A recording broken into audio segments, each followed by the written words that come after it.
Praise the Lord. இன்னைக்கும் இந்த காலவேளையிலும் அந்த தேவன் அவருடைய கண்களிலே நம்மளை கவனிக்கிறார். எதற்கு? நமக்கு உதவி செய்ய. கர்த்தரை ஆராதிப்போமா?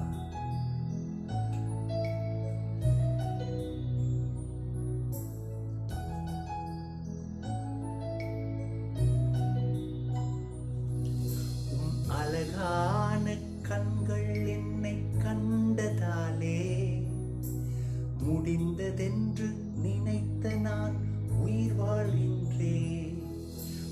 அழகான கண்கள் என்னை கண்டதாலே முடிந்ததென்று நினைத்த நான் உயிர் வாழ்கின்றேன்.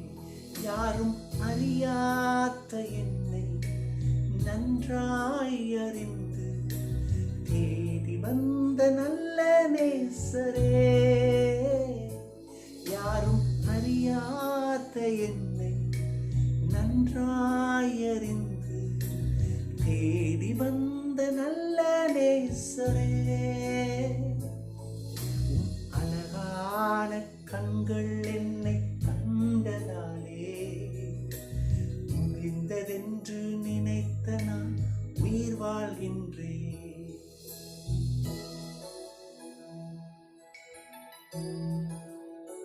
என் தகப்பனும் தாய் என்னை கைவிட்டாலும் கர்த்தர் என்னை சேர்த்துக் கொள்வார்.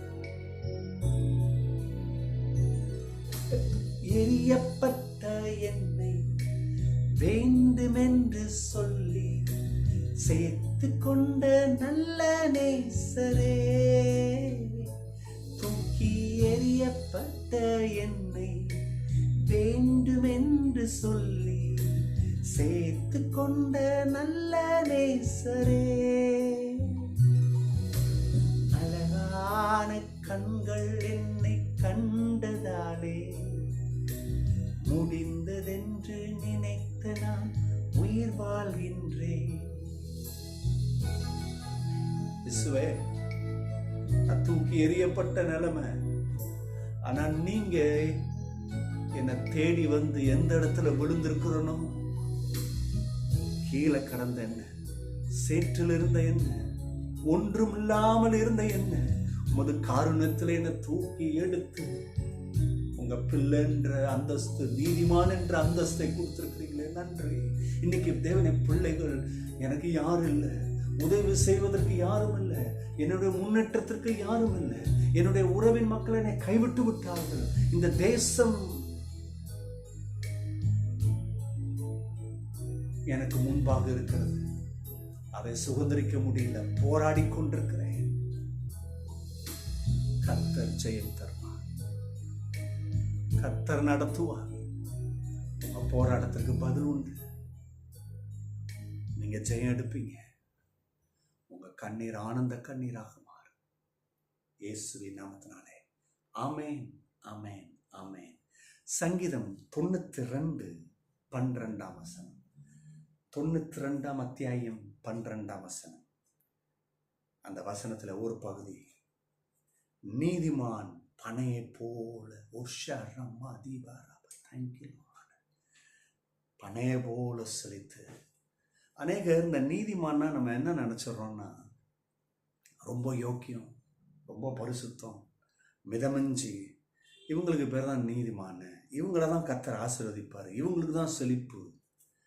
இல்லை, வேதம் அந்த ஐடியாவில் சொல்லலை, அந்த அர்த்தமே இல்லை. நம்ம அந்த அர்த்தத்தை திணிச்சு வச்சிருக்கோம் இல்லையா? இது மனுஷன் கொடுத்தது.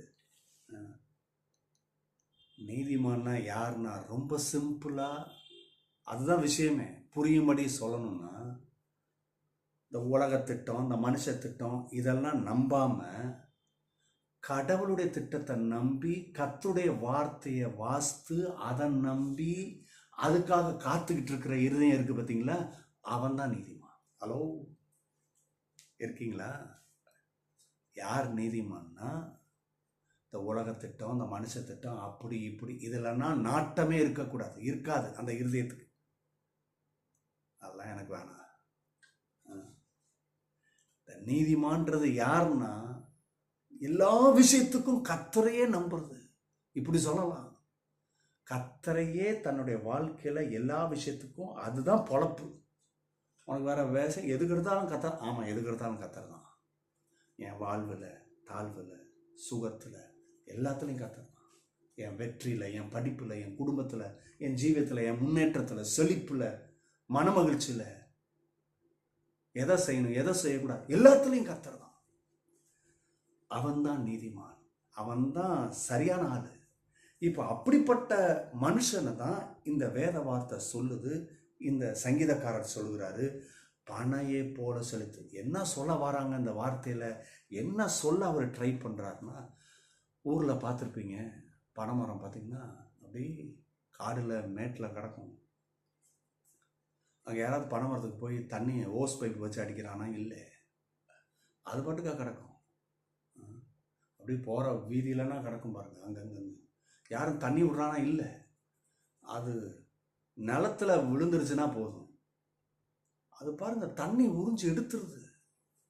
எப்படி எடுத்துருது? வெயில் அடிக்கும், மழை பெய்யாமல் இருக்கும், ஆனால் இது நிற்கும் பச்சை பசையர்னு. இந்த அர்த்தத்தை கொண்டு வராங்க. ஒருவிட இந்த உலகத்தில் பலவிதமான ஆபத்து, தொந்தரவு, பஞ்சம், பிரச்சனை, வேலை கிடைக்கல, வேலையிலிருந்து தூக்குறான், லே ஆஃப் பண்ணுறான், பலவிதமான உபத்திரம், இதெல்லாம் நிறைஞ்சிருக்கு.